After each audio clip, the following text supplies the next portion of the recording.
Итак, стучит, гремит, на пороге стоит. Давайте посмотрим, что же, ой-ой-ой, у нас на пороге. Ну что, это карта тучи. Давайте.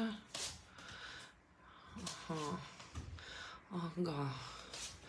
Так, ну что, во-первых, сразу говорю, что все закончится хорошо, какие бы тучи ни сошлись где-то на вашем небосклоне. Да, может быть, немножечко будет какое-то охлаждение с кем-то или какая-то разборка небольшая. Но вот очень позитивные карты после карт тучи.